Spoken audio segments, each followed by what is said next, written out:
तो जैसा कि लास्ट एपिसोड में हमने देखा था कि एफेंग ने हुनियान की पुरानी पहचान और उसकी हिडन पावर्स को समझ लिया। उस बंदी के पास लेजेंडरी शूरा मर्डरस बॉडी है जिसके ऑरा को वो बिल्कुल भी कंट्रोल नहीं कर पा रही थी। तो एफेंग उसकी मदद करने के लिए तैयार हो गया, मगर बदले में वो हुनियान के साथ सीक्रेट रॉयल में जाना चाहता था। साथ ही साथ एफेंग को सिटी मार्केट में एक स्टैचू मिला जो कि था एक एंशिएंट इमॉर्टल एम्परर का, और एफेंग को शक है कि ये स्टैचू होंगलियन का हो सकता है। अब आगे तो इस एपिसोड की शुरुआत में हम देख पाते हैं कि एफेंग उन डिसाइपल्स को भगा रहा था जिन्होंने जानबूझकर शाओशियान पर अटैक किया। उन लोगों से कह रहा था कि तुम बस नाम के सेंट्स हो, सेंट रॉयम तक पहुंचने के लिए तुमने कई सारे एलिक्सर्स और पिल का यूज किया होगा, मगर असलियत में तुम्हारे पास कोई पावर नहीं है। और तब एक एल्डर एफेंग पर अपनी स्वॉर्ड से अटैक कर देता है, मगर एफेंग ने उसे आसानी से डिस्ट्रॉय कर दिया। शाओशियान बताने लगा कि ये तो शियानफेंग सेक्ट के एल्डर लुपिंग है।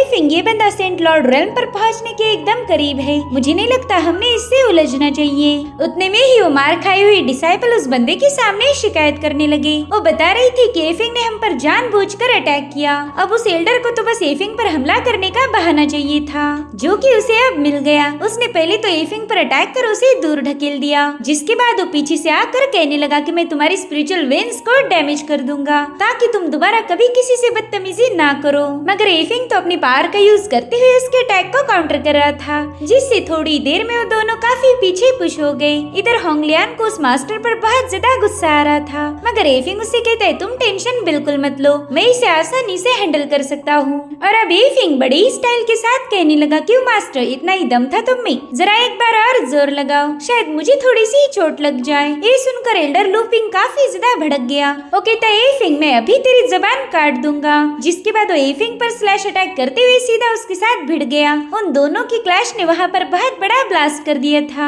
एफेंग पीछे खिसकते हुए कहने लगा कि अच्छा ये है सेमी सेंट लॉर्ड रेल्म के कल्टीवेटर की ताकत, लेकिन बुढ़ाऊ मुझे इसमें जरा भी मजा नहीं आया। ये सुनकर तो एल्डर लुपिंग गुस्से में बौखला गया। वो कहता है अब तेरे साथ जो भी होगा उसका जिम्मेदार तो खुद है। जिसके बाद वो एंडलेस फ्लेम किल टेक्निक को एक्टिवेट करते हुए एफेंग पर जबरदस्त अटैक करने लगा। वो फायर बड़ी तेजी से एफेंग की बॉडी पर हिट हो रही थी, जो देखकर होंगलियन उसे बचाने के लिए आगे बढ़ने लगती है, मगर हुआंग ने उसे रोक लिया। वो कहती एफेंग उस बंदे की पावर का यूज करके ब्रेक थ्रू करने की कोशिश कर रहा है, क्योंकि उस बुढ़े की कल्टीवेशन बहुत ज्यादा सॉलिड है, मगर उसके अटैक उतने शार्प नहीं जितने की होनी चाहिए। अगर तुम बीच में गई तो एफेंग का प्लान फ्लॉप हो जाएगा। इधर एफेंग उसकी पावर्स को एब्जॉर्ब करते हुए कहने लगा कि तुम्हारी प्रिमोर्डियल पावर मेरे बहुत काम आएगी। जिसके बाद वो एक ही सेकंड में उस लुपिंग को जमीन पर पटक देता है।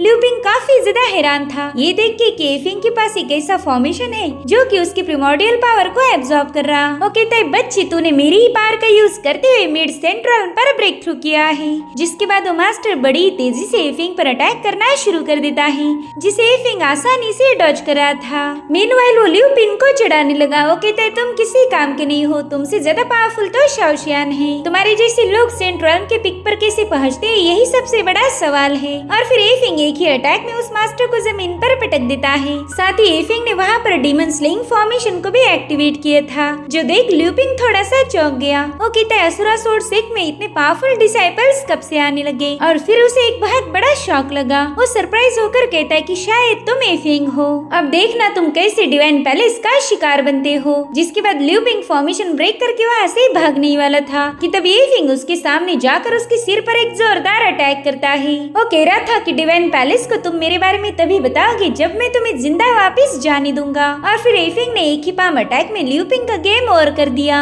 अब अल्केमी रूम का ओनर एफेंग से घबराते हुए कह रहा था कि सीनियर वो बंदा शियानफेंग स्वॉर्ड सेक्ट का मास्टर था और आपने उसे ही खत्म कर दिया। अब तो आप बहुत बड़ी मुसीबत में फंसने वाले हो। जिस पर एफेंग कहता है नहीं तो मैंने उसे नहीं मारा, वो बंदा तो फोर्सफुली ब्रेक थ्रू करने के चक्कर में मारा गया। अगर किसी ने तुमको कुछ भी पूछा तो तुम यही बताओगे। जो सुनकर वो बंदा थोड़ा सा चौंक गया। एफेंग कह रहा था कि तुमने काफी सालों से अल्केमी में ब्रेक थ्रू नहीं किया है, इसलिए तुम्हें थोड़ा सा फ्लेक्सिबल होकर अल्केमी पर ध्यान देना पड़ेगा। जिसके बाद एफेंग ने दोबारा से अपनी रिफाइनिंग शुरू कर दी। ये लोग देखते कि उस फर्नेस से बहुत ही स्ट्रॉन्ग ऑरा रिलीज हो रही है, जो कि अल्केमी रूम से सीधे आसमान की तरफ हिट हो रही थी। लोगों को तो समझ ही नहीं आ रहा था कि आसमान में ये तेज रोशनी कहाँ से क्रिएट हो गई। और अब फाइनली एफेंग ने कंडेंसिंग पिल को बाहर निकाल लिया। इस टॉप ग्रेड एलिक्सर पिल को देखकर ये सभी लोग काफी ज्यादा शॉक हो गए। वो बंदा एफेंग से पूछता है कि सीनियर आप एग्जैक्टली हो कौन। तो एफेंग ने अपने डिवाइन प्रेशर का यूज करते ही उसे घुटनों पर बिठा दिया। वो कहता है मेरी बात कान खोल के सुनो,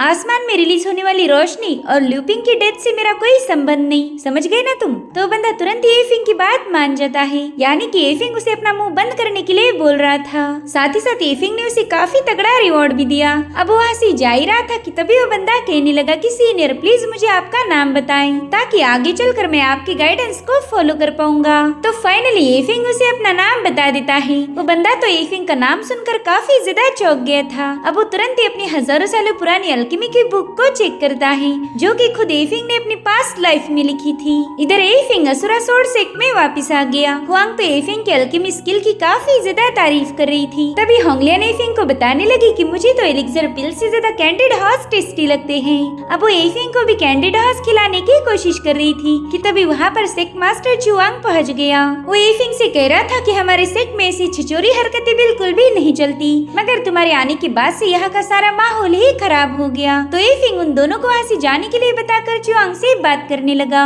चुआंग उससे अल्केमी रूम से आने वाली तेज रोशनी के बारे में पूछ रहा था। तो एफिंग उसे बताता है कि उस अल्केमी के मास्टर ने आज ही ब्रेक थ्रू करके एक टॉप ग्रेड लेवल का एलिक्सर पिल रिफाइन किया था।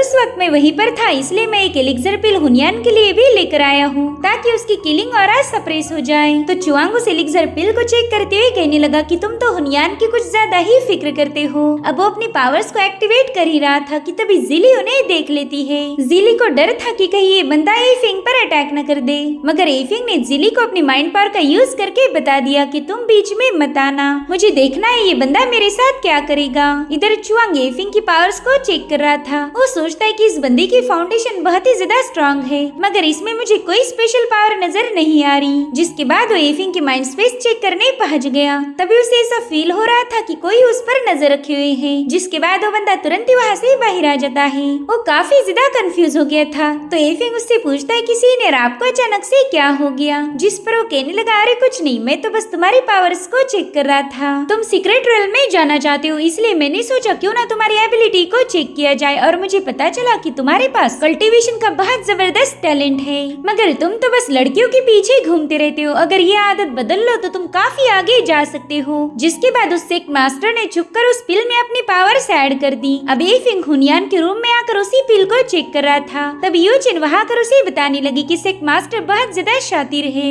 अगर उस बंदे ने अपना धर्मा लक्षणा फॉर्म माइंड स्पेस में भेजा होता तो मेरा भी पेट भर जाता। खैर मेरे ख्याल से सोर्ड सेक्ट के पीछे जो भी डिवाइन है वो तुम्हारी पहचान जान चुका होगा। जिस पर एफिंग कहते हैं हाँ, कुछ ही दिनों में मेरी पहचान पूरी तरीके से एक्सपोज हो जाएगी, इसलिए तो मैं काफी संभाल कर एक्शन ले रहा हूँ, वरना अब तक डिवाइन पैलेस के लोगों ने मुझे पकड़ लिया होता। यूजिन कहती है अरे एफिंग तुम तो बस नौटंकी कर रहे हो, तुम कभी यूं छुप कर नहीं रहते, जरूर से इसके पीछे तुम्हारा कोई प्लान होगा। और उतने में हुनियान वहाँ पर पहुँच गई। उसे देखते ही यूजिन गायब हो चुकी थी। वो एफिंग से कह रही थी कि शायद तुम गलती से मेरे रूम में आ गए हो, वैसे भी लोग तुम्हारी वजह से मुझे काफी गलत समझ रहे, तो प्लीज यहाँ से चले जाओ, वरना मेरी एक बार फिर से बदनामी होगी। मगर एफिंग के दिमाग में तो कुछ और ही चल रहा था। वो हुनियान से पूछता है कि क्या तुम्हें पता है तुम डिवाइन पैलेस की पपेट बन चुकी हो। यहाँ के सेक्ट मास्टर ने तुम्हारे एलिक्सर पिल में डिमोनिक एनर्जी मिक्स की। जो भी कल्टीवेटर ऐसी एनर्जी के कांटेक्ट में रहता है वो अपने आप अपने माइंड के कंट्रोल को खो देता है। वो पर्सन फिर कभी अपने दिल की नहीं कर सकता, वो हमेशा दूसरों के इशारों पर नाचेगा। वेल इस पिल में जो डिमोनिक ऑरा है वो चुआंग की ना होकर द डिवाइन की है। गाइस यहाँ पर डिवाइन पैलेस के पावरफुल लॉर्ड्स को द डिवाइन कहा जाता है, और उन्हीं में से एक डिवाइन हुनियान को अपने कंट्रोल में लाना चाहता था ताकि वो सीक्रेट realm से उसके लिए ट्रेजर ला पाए। तो हुनियान उसे बताने लगी कि जब से मैंने सेक्ट ज्वाइन किया है तभी से सेक्ट मास्टर ने मेरी कल्टीवेशन को इम्प्रूव करने के लिए मुझे काफी सारे गाइडेंस और एलिक्सर दिए, मगर उसने मेरी बढ़ती हुई किलिंग इंटेंट पर कोई ध्यान नहीं दिया। जिस पर एफिंग कहता है कि असुरा बॉडी इस दुनिया में काफी ज्यादा रेयर है और शायद इसी वजह से वो लोग तुम्हें उनके पपेट बनाने की कोशिश कर रहे हैं। यहाँ पर एफिंग को फिक्र हो रही थी हुनियान की और हुनियान को हो रही थी एफिंग की फिक्र। वो उससे कहने लगी कि द डिवाइन बहुत ज्यादा पावरफुल है, अगर उसे पता चला कि तुम ही वो मोस्ट वांटेड एफिंग हो तो तुम्हें खत्म कर देगा। मैं नहीं चाहती कि मेरी वजह से तुम्हारी जान खतरे में पड़ जाए, अगर तुम्हें कुछ हो गया तो मैं कभी खुद को माफ नहीं कर पाऊंगी। जिस पर एफिंग कहने लगा कि शायद तुम अभी भी अपने फियांसे से प्यार करती हो, मगर हुनियान हेजिटेट होते हुए बताने लगी कि मुझे तुमसे कोई प्यार नहीं, बस तुमने मेरी मदद की इसलिए मैं चाहती हूँ कि तुम भी सेफ रहो। हालांकि एफिंग को पता है कि ये बंदी सफेद झूठ बोल रही है। तो अब एफिंग उसे वो पिल देते हुए कहने लगा कि अगर तुम्हें मुझ पर जरा भी यकीन है तो इस पिल को कंज्यूम करो। मैं चाहता हूँ कि तुम 9 हेवंस डॉ पैलेस के खिलाफ मेरा साथ दो। तो हुनियान भी एफिंग का साथ देने के लिए तुरंत ही राजी हो गई। उसने अब वो पिल कंज्यूम कर ली थी जिस पर डिमोनिक एनर्जी लगी हुई है। अब नेक्स्ट डे मॉर्निंग हमें अरीना का सीन दिखाया गया जहाँ पर सीक्रेट वर्ल्ड में जाने के लिए कॉन्टेस्ट किए जा रहे थे। सीक्रेट वर्ल्ड में जाने का मौका उन्हीं को मिलने वाला था जो कि सेंट रेल्म से नीचे हो, और एफिंग भी अभी तक कल्टीवेशन की सेंट रेल्म तक पहुंचा नहीं, इसलिए वो सीक्रेट रेल्म में जाने के लिए एलिजिबल था।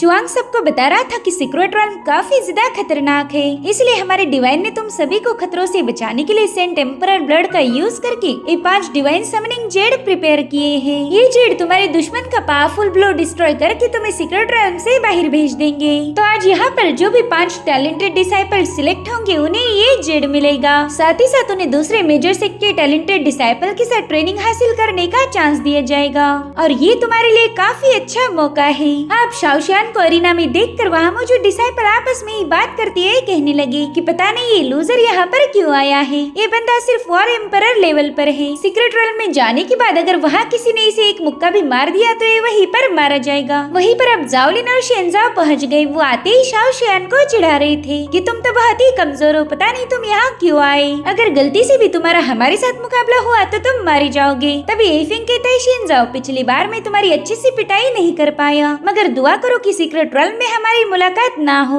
वरना इस बार तुम्हारी कल्टीवेशन ही डैमेज कर दूंगा। तभी जाओलिन बीच में टांग अड़ाते हुए कहने लगा कि भले ही तुमने शेनजाओ को हरा दिया, मगर मेरे सामने तुम बस एक नाजुक सी परी हो। तुमने शेनजाओ की नहीं बल्कि खुद की फिक्र करनी चाहिए, क्योंकि अब तुम्हारा अपोनेंट मैं रहूंगा। उनकी बातें सुनकर हुनियान को काफी ज्यादा गुस्सा आ रहा था। वो कहती कि एफिंग या फिर शाओशियान के खिलाफ कोई भी एक लफ्ज नहीं बोलेगा, वो दोनों बंदे मेरे रिकमेंडेशन से, और वैसे भी हमारे सेट में लफ्जों को नहीं बल्कि पावर को वैल्यू दी जाती है। अगर किसी को अपनी ताकत दिखानी है तो तलवार से दिखा दे। जो सुनते ही जावलिन ने तो हुनियान को ही फाइट के लिए चैलेंज कर दिया, मगर सेक्ट लीडर इसके लिए मना कर देता है। वो कह रहा था कि हुनियान ने स्पेशल टेस्ट पास की है तो उसे एरिना में फाइट करने की कोई जरूरत नहीं। जो सुनकर वहाँ मौजूद डिसाइपल हुनियान का मजाक उड़ाने लगे। वो कहते हैं कि इसके पास कोई टैलेंट नहीं है, बस खूबसूरत है, इसलिए डिवाइन की फेवरेट बन गई। उनकी बातें हुनियान की ईगो पर चोट थी, इसलिए तुरंत ही जावलिन का चैलेंज एक्सेप्ट करते हुए एरिना में पहुंच गई। जो देखकर जावलिन सभी को बताने लगा कि बस देखते जाओ कैसे मैं सिर्फ 3 मूव्स में इसका घमंड तोड़ के इसे घुटने पर लेके आता हूँ। ये खुद मेरे सामने रहम की भीख मांगेगी। जिस पर एफिंग कुल अंदाज में कहने लगा कि मुझे तो इसका उल्टा लग रहा है, मेरे ख्याल से हुनियान ही तुम्हें घुटनों पर लेके आएगी।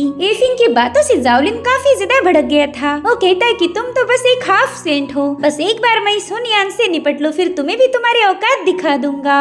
और अब वो तुरंत एरिना में पहुंचकर सीक्रेट टेलिस्मैन टेक्निक को एक्टिवेट करते हुए हुनियान पर कई सारे स्वॉर्ड अटैक करने लगा, जिन्हें वो यहाँ से वहाँ मूव होते हुए डॉज कर रही थी। मगर जावलिन की एनर्जी बड़ी तेजी से फ्लाइंग स्वॉर्ड क्रिएट करती जा रही थी, जिसकी वजह से वहाँ पर तलवारों की बारिश होने लगी। वहाँ का नजारा देखकर शाओशियान के ग्रैंडफादर एल्डर निंग कहने लगे कि जाओ एक टैलेंटेड बंदा है, साथ ही साथ वो कल्टीवेशन में भी हुनियान से काफी ज्यादा आगे है, तो मुझे नहीं लगता हुनियान उसका मुकाबला कर पाएगी। उनकी बातें सुनकर एल्डर चुआंग को काफी ज्यादा टेंशन आने लगा। वो सोचता है कि हुनियान को सीक्रेट रेल्म में भेजने के लिए हमने कई सालों से प्लानिंग की थी, मगर आज ये लड़की जाओ के सामने हार गई तो फिर वो सीक्रेट रेल्म में नहीं जा पाएगी। इस लड़की की बेवकूफी की वजह से हमारी इतने सालों की प्लानिंग पर पानी फिर जाएगा। इधर हुनियान जाओ के अटैक को डॉज करते हुए सीधे एरिना के एज तक पहुंच चुकी थी। जाओ से तेवर दिखाते हुए कह रहा था कि तुम मेरा मुकाबला नहीं कर सकती, क्योंकि तुम बस एक हाफ सेंट हो, और अगर बात मेरी की जाए तो मैं सेंट रेल्म की पिक पर पहुंच चुका हूँ, मगर फिर भी तुम अपनी औकात भूल कर मेरा मुकाबला करने यहाँ चली आई। कोई नहीं, आज मैं तुम्हें हम दोनों की पावर्स में कितना बड़ा फासला है वो दिखा दूंगा।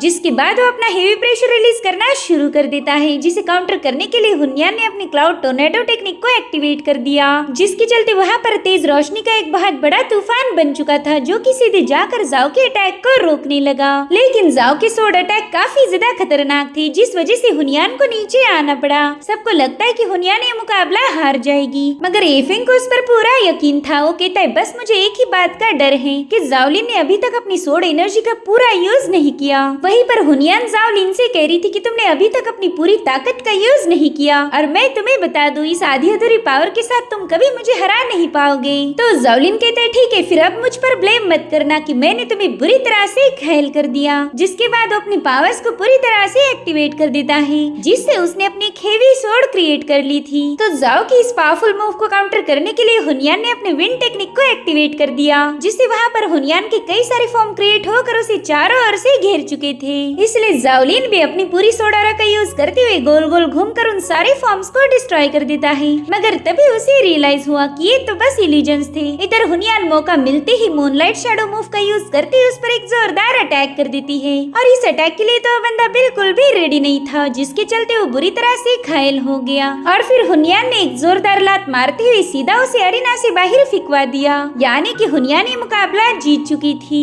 एफिंग कहता है कि हुनियान ने अपनी इल्यूजन का यूज करते हुए पहला उस बंदे को उल्लू बनाया और फिर एक रियल ब्लो के साथ ये मुकाबला जीत लिया। ये तो बड़ी ही तगड़ी ट्रिक थी। अब सेक्ट मास्टर कहने लगा कि देखो हुनियान ने सबके सामने अपनी ताकत शो की है, इसलिए ये बंदी इस जेड की हकदार है। मगर जेड देते हुए सेक्ट मास्टर हुनियान पर गुस्सा दिखा रहा था, क्योंकि हुनियान अगर गलती से भी ये फाइट हार जाती तो उसका प्लान फेल होना था। वो हुनियान से कहने लगा कि तुम द डिवाइन की फेवरेट डिसाइपल हो, तुमने सबके साथ हम्बल ही रहना चाहिए। यहाँ पर तो हुनियान को ये लग रहा था कि अभी जाकर इस बुढ़े का मुंह तोड़ दूं, मगर वो खुद को कंट्रोल कर लेती है। और इसी के साथ ये एपिसोड यहीं पर एंड हो जाता है। Thank you so much for watching. Bye bye, take care.